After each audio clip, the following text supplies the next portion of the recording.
Este é o podcast de Biotech and Health da MIT Technology Review Brasil, oferecido pela Origin Health. Olá, sejam todos bem-vindos a mais um episódio do podcast Biotech and Health da MIT Technology Review Brasil, apresentado pela Origin. Eu sou Carolina Belim e estou com a Camila Pepe. Gente, olha só, consultar um médico à distância é uma experiência que muitos brasileiros já tiveram. Mas e uma cirurgia com um médico à distância, hein, Camila? Pois é, Carol, e a telecirurgia robótica ela é uma realidade já em alguns países e o Brasil entrou esse ano nesse seleto grupo com o primeiro procedimento desse tipo feito de maneira não experimental, conectando dois hospitais que estavam a mais de 1.000 quilômetros de distância. De um lado, aqui em São Paulo, o urologista Rafael Ferreira Coelho, do Hospital 9 de Julho, comandando os movimentos do robô. Do outro, lá em Porto Alegre, o paciente, um senhor de 73 anos com câncer de próstata e uma grande equipe do Hospital Mãe de Deus. Perfeito, Carol, e tudo isso só foi possível, primeiro, pela capacidade das duas equipes, do preparo dessas duas instituições de saúde, que são instituições de referência, e dos profissionais que atuaram nessa cirurgia, seguindo todos os protocolos de segurança, da infraestrutura empregada de sistema de transmissão de dados, que é super importante, que se tenha uma de altíssima velocidade, e também da tecnologia em si, o robô Tumai. Bom, a gente recebe então a diretora-geral da Microport Brasil, que é desenvolvedora dessa tecnologia. Mirângela Machado está conosco aqui, seja muito bem-vinda. Obrigada, é um prazer estar com vocês, obrigada pelo convite. Mirângela, para a gente começar, vocês acompanharam, deram suporte a todo esse, acredito que deve ter sido longo processo, né, das duas instituições, dos dois hospitais, para a realização dessa cirurgia. O que vocês acreditam que foi para que tenha sido bem sucedida, né? Como foi? Pois é, fazer a primeira telecirurgia não experimental do Brasil foi um desafio, foi complexo porque a cirurgia robótica em si é uma cirurgia bem estabelecida, há mais de 20 anos, né, aqui no Brasil, mas a telecirurgia não. O que é isso, né? Acho que é importante falar um pouquinho. É uma cirurgia, só que com um médico à distância, né? Nesse caso, o médico estava no Hospital 9 de Julho, né, o Dr. Rafael Coelho, e o paciente estava a praticamente 2.000 quilômetros de distância em Porto Alegre, no Hospital Mãe de Deus, né? Então foi uma conexão muito tranquila, né? A gente tem um indicador que a gente fala que é o delay, que é a latência, que é o quanto que o médico percebe por fazer um movimento daqui e o paciente reverberar lá onde ele estava, né? Então foi de 23, 24 milissegundos, o que é praticamente imperceptível, né? Quem conhece um pouquinho de tecnologia, e foi 45 minutos, então foi muito rápido, o tempo inteiro muito estável e com toda a segurança, né? Então, se tivesse qualquer coisa, tinha uma equipe, né, do outro lado, que é o Dr. Tefili, um outro urologista, né, com toda o background, né, da enfermagem, enfim, de um centro cirúrgico normal. Nesse caso, não teve nenhum problema e, historicamente, pelos estudos que a gente tem, nunca a gente teve nada, nenhum problema, graças a Deus, né, e a tecnologia. E é uma coisa que envolve uma equipe antes, né, um trabalho antes, bastante complexo. Então, assim, nós temos engenheiros que trabalharam mais de uma semana antes para fazer todos os testes de conexão em São Paulo, em Porto Alegre. Os engenheiros, né, a Microport é uma empresa chinesa, então o nosso quartel-general fica em Xangai, então ali eles que liberam o sinal para que um robô possa ser habilitado para conectar com o outro. Então, a gente teve um trabalho que certamente envolveu mais de 50 pessoas, né, previamente, para que isso pudesse ter sido feito, né, com a maior segurança. Tem uma rede de suporte também dedicado, né, naquela ocasião. Então, equipe de enfermagem treinada, equipe de esterilização treinada, todo mundo na mesma sintonia, e aí foi o sucesso que foi, como se o paciente e o médico tivessem do lado, né? Apesar de estarem bem longe. E como que funciona esse robô Tomai? Como que o médico que estava aqui no 9 de julho, ele tá num console como se fosse um videogame? É realmente isso? É bem isso. Como é que é essa bem tecnologia? parecido. Então, o robô, qualquer robô, né, para cirurgia, ele tem 3 componentes, né? Ele tem a plataforma robótica, que a gente chama, né, dos braços, onde o paciente fica deitado ali na mesa cirúrgica e cada braço, geralmente são 4 braços, são introduzidos, porque é ali que vem a pinça, que ela é uma pinça bem miniatura, me travou a língua aqui agora, em miniatura, que vai fazer todo o trabalho, né? Corte, sutura, enfim. Isso é uma parte, um componente. O outro é o console, onde o médico fica imerso, né? Então ele senta e ele consegue movimentar as pinças, né? Aqui. E o que a gente chama, né, de carro de paciente, carro de visão, que é onde o médico ele tem uma visão 3D imerso no console, mas ele também tem a tela, né, nessa como se fosse uma torre de videolaparoscopia, para quem conhece um pouquinho do mercado de saúde, né? No caso, né, para fazer uma telecirurgia, a gente tem um quarto componente, que é uma torre, onde tem todo a liberação dos sinais, né? A nossa tecnologia do TUMAI, ela tem um benefício, que ela não funciona só numa fibra ótica, ela também funciona com a 5G. Então, os primeiros casos, quando a gente já fez testes antes, né? Recapitulando um pouquinho, nós iniciamos o processo de Anvisa com a Microport para termos, né, a licença para operar no Brasil ano passado. Então, quando a gente conseguiu essa liberação, a gente passou praticamente o ano todo, final de 2024 para 2025, fazendo vários testes. A gente já fez testes Brasil-Orlando, nós já fizemos Brasil-Bélgica, nós já fizemos Orlando, Angola. Um dia a gente fez uma conexão, estava nós conectados com Orlando, com a Europa e com a China ao mesmo tempo. Então a gente fez vários testes de conectividade antes, né, de propriamente fazer num paciente, né? Então, tudo isso para dizer que realmente a gente prezava muito pela tecnologia. E aí, esta conexão, quando o médico foi fazer em Orlando, ele pediu na Amazon um chipzinho de 5G e começou a fazer os testes. Então, é claro que a gente, né, tem que ter toda uma segurança, tem que ter a redundância, mas a tecnologia já permite também fazer dessa forma. Ou seja, você não precisa só do cabo, enfim. Então, é uma tecnologia que funciona já de uma maneira bem prática, como a gente hoje faz uma videochamada. A gente pode pegar o nosso celular agora e fazer uma videochamada sem estar conectado numa rede, né, física. Então, é bem interessante. Então, aí precisa desse quarto componente.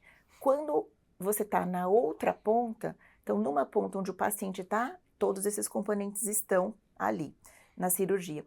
Na outra ponta, o médico só precisa do console e da torre, da torre de visão e da torre de telecirurgia. Então, é bem mais fácil. Os braços, porque não tem paciente, só fica na outra ponta. Agora, essa questão da transmissão dos dados, a gente sabe que é um ponto super importante. Você deve ser muito perguntada sobre isso, né? Sobre qual é a necessidade. Você já trouxe aqui pra gente essa questão da vantagem de ser só o 5G, né? Mas aqui no Brasil, na realidade, até nesses hospitais, vocês precisaram fazer alguma adequação? Imagino que não, né? Porque foi algo que já, pelo que você contou, é superado, né? Algo que existe. E você acha que isso pode ser uma barreira, então, aqui para o Brasil ou não? Olha, essa é uma pergunta muito interessante e importante, né? O que a gente tem feito testes, a gente não achou barreira nenhuma, né? Ótimo. Mas a gente está falando, né, de capitais bem estabelecidas, né? Quando você fala em São Paulo, quando você fala em Porto Alegre, então... Agora, você fala, Mirângela, mas o Brasil é um país gigantesco, continental. E se a gente quiser fazer uma conexão na Amazônia? Inclusive, esta semana nós iniciamos um projeto, que na verdade já saiu do papel, não é mais projeto, já é realidade. O primeiro robô do norte do país, em Rondônia, Porto Velho, vai ser instalado nos próximos 15 dias. Então, ainda em 2025, o primeiro robô da Amazônia vai existir, que é um TUMAI chegando lá. Aí você fala, a gente pode fazer telecirurgia de São Paulo para o Amazonas ou para qualquer outro lugar do mundo? Podemos. A gente já está em conversa com grandes instituições de telecom, vou preservar aqui, né, o nome das companhias, Mas já é possível, né? O Brasil sim tem essa infraestrutura, mas a gente, como está falando, né, de uma cirurgia e tudo em saúde, a gente precisa ter muita certeza, a gente já está validando isso. Então, nós iniciamos essa semana também um projeto muito inovador com o Inova HC. Então, foram feitos testes de conectividade com diversas especialidades, né? Então, para reforçar, o robô, ele faz as especialidades de uro, mas também tem cabeça e pescoço, gineco, torácica, então tem muitas outras especialidades que ele pode, né, podemos fazer cirurgias com ele. Cardíaca vamos fazer, já está habilitado o robô, já tem a tecnologia, mas ainda as pinças de cardíaca está sobre a análise da Anvisa, então a ideia é que final de 2026, talvez 2027, a gente também já possa fazer cirurgia cardíaca. Então, mas esse programa, essa pesquisa, ela visa fazer, primeiro a gente fez nessa semana testes em módulos físicos e em fevereiro nós vamos ter uma segunda etapa com os pacientes em si. E aí vai ser, acho que um grande divisor de águas, porque a gente vai ter dados de fato científicos comprovando que é seguro fazer de norte a sul, mas o que eu já posso adiantar pelo que a gente já viu com as equipes de telecom é que o Brasil já está pronto para isso. Você entrou já num próximo assunto, que é essa questão. A cirurgia que a gente viu foi para câncer de próstata, essa é a autorização que vocês têm da Anvisa hoje, né? Mas ele pode, então, fazer outras cirurgias, operar em outras doenças. É possível e vocês já estão, me disseste, já estão pleiteando isso, então. Na verdade, a gente já tem a aprovação para todas essas outras especialidades que eu já citei, por exemplo, a ginecologia, a endometriose é uma cirurgia, né? A gente está falando de próstata com a saúde do homem. A gente acabou de sair de novembro, né? Do Novembro Azul, mas endometriose, que é da saúde da mulher, é uma outra cirurgia que é feito e que tem muito benefício de recuperação, menos complicação para as mulheres. A gente tem, como eu disse, cirurgias torácicas, né, cânceres torácicos, cirurgia de cabeça e pescoço. Então, assim, cirurgia geral, hoje bariátrica, cirurgia de bariátrica é muito feito também já com robótica pela redução das complicações, né, e melhor recuperação do paciente. Tudo isso hoje o Tumai já está fazendo, já pode ser feito com o Tumai hoje no Brasil. O que ainda a gente está pleiteando é a cirurgia cardíaca, a autorização para ele fazer cirurgia cardíaca, que ele já tem a tecnologia pronta, mas ainda a gente precisa da liberação da Anvisa, porque são pinças específicas para isso e a gente deve conseguir aí nos próximos meses, como eu falei. Agora, até para além desses benefícios que você trouxe aí relacionados a, enfim, a segurança, complicações do procedimento em si, com o Tumai, eu acho que é importante a gente trazer também a questão de permitir que, às vezes, pacientes que estão em locais onde não tem especialistas, que esses pacientes possam ser atendidos. Acho que é importante a gente trazer isso aqui também, né? Você tem isso mapeado, imagino que vocês tenham feito um mapeamento disso, né? Do impacto também de trazer essa possibilidade para regiões de democratizar. Democratizar. Né? Perfeito, Camila. Eu acho que, assim, na verdade, o que a gente... Para mim, em saúde, uma das maiores inovações é a telecirurgia. Sim. E justamente por essa questão, né? A gente tem hoje um dado que de todos os cirurgiões, para ele virar um cirurgião robótico, para ele se formar e ter a habilitação para mexer num robô, porque é completamente diferente você abrir, né, de uma maneira aberta um paciente e manipular as pinças, né, exige uma outra expertise, então exige uma outra formação, né? E essa capacitação, ela tem tanto uma parte teórica como uma parte prática, né? E o Colégio Brasileiro de Cirurgiões, ele diz que você precisa fazer pelo menos 10 cirurgias junto a um médico, né, que a gente chama de proctor, mas que já sabe, já é capacitado para você ter essa formação e a liberação dele, né? Agora, você imagina o custo de tempo, né? E o custo mesmo financeiro disso, porque como a gente falou, vamos pegar o caso da Amazônia, né? Sim. Um médico que não é robótico, para ele aprender a trabalhar no robô, daqui de São Paulo, geralmente São Paulo, Rio, são grandes centros, tem que ficar viajando para ir treinando esse médico. É muito inviável. Sim. Então, com a telecirurgia, você se conecta. Ele está aqui, lógico, né? A gente ainda precisa entender quantos casos ele precisa presencial, porque fatalmente isso não vai deixar de existir, né, nos primeiros casos, mas com certeza nós vamos acelerar a curva de aprendizado, porque ele tem essa conexão, né? E fora casos mais complexos, porque imagina, eu fiz 10, aprendi a fazer os 10 casos mais simples, mas eu cheguei e recebi um paciente que tem um caso muito complexo que eu ainda não tive experiência como cirurgião. Eu me conecto com um expert, que pode ser do Brasil, mas pode ser inclusive de outra parte do mundo, né? E resolvo o problema, né? Só gostaria de terminar, né, porque é uma questão muito importante, a gente tem um caso da Angola. Angola não tinha robô até esse ano, porque não tinha capacitação médica. Então, o que aconteceu?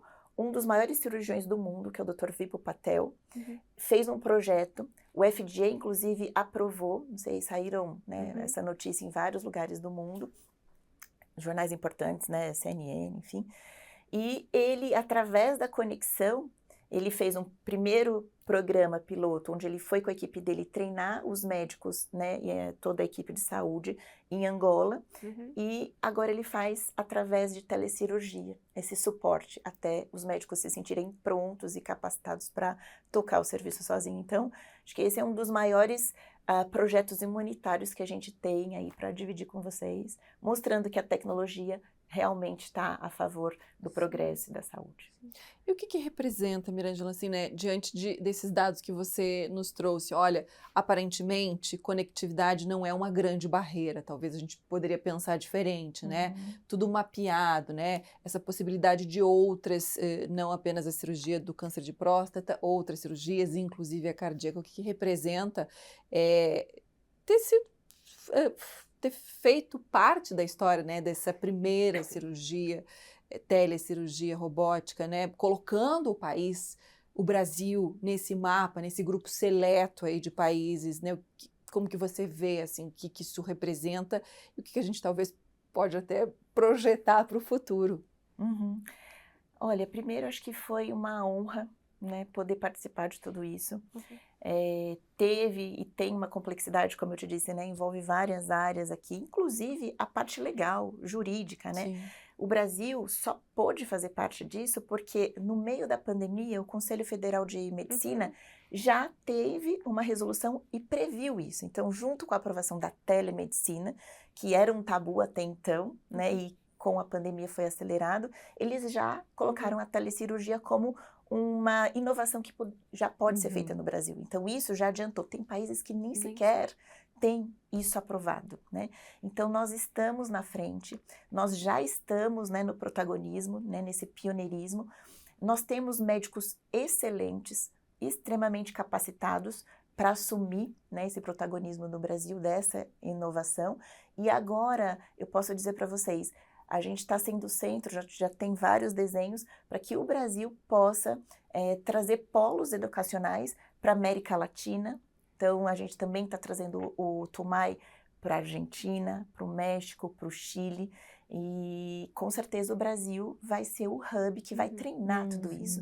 Então, eu vejo que é uma grande oportunidade, uma grande exposição para o Brasil, né, tomar a frente e educar aí não só brasileiros, outros cirurgiões brasileiros e expandir o acesso, né, da robótica em todo o nosso Brasil, como América Latina e quiçá o mundo. Esse projeto que eu falei do InovaHC, ele é inovador no mundo. Ninguém testou todas as especialidades na telecirurgia. A gente já testou bastante uro, alguma coisa de cirurgia torácica em geral, mas, por exemplo, gineco ainda não. E nós vamos começar aqui no Brasil. Então, eu vejo que é um marco histórico que a gente está vivendo para o nosso país. E agora até uma curiosidade, como é a aceitação dos pacientes hoje com relação a isso? Porque no passado a gente tinha, né, você falou da telemedicina, né, teleconsulta, existia essa resistência.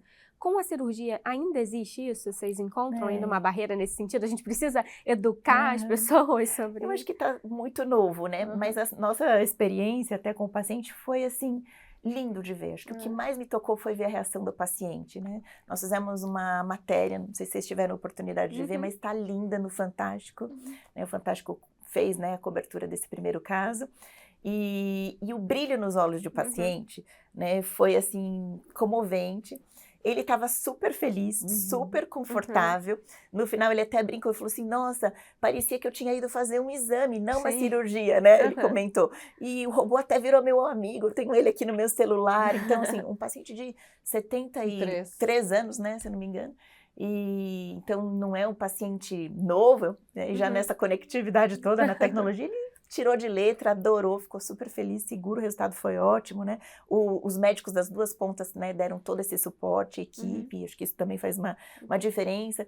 Então, eu gosto muito de trazer que a tecnologia ela está a nosso favor, mas a gente não pode perder o humanismo. E nesse caso, foi isso, ele se sentiu e ele tinha todo, né, esse conforto, né, da mão do paciente, da enfermeira que estava ali do lado, o médico que operou à distância, que conversou mesmo através, né, de uma teleconsulta, mas ele sentiu essa segurança, esse carinho. Então, assim, acho que foi espetacular, foi emocionante. Eu estava na sala e senti tudo isso, e depois ver a reação do paciente, para mim, foi o que valeu a pena. A tecnologia aproxima a gente, né? O bom uso, né? Sim. Mas, curioso, em nenhum momento houve alguma dúvida, assim, quando foi proposto, o senhor vai ser operado, mas o médico vai estar lá em São Paulo. Uma primeira reação, assim, não, ele já de cara... Comprou ideia de cara.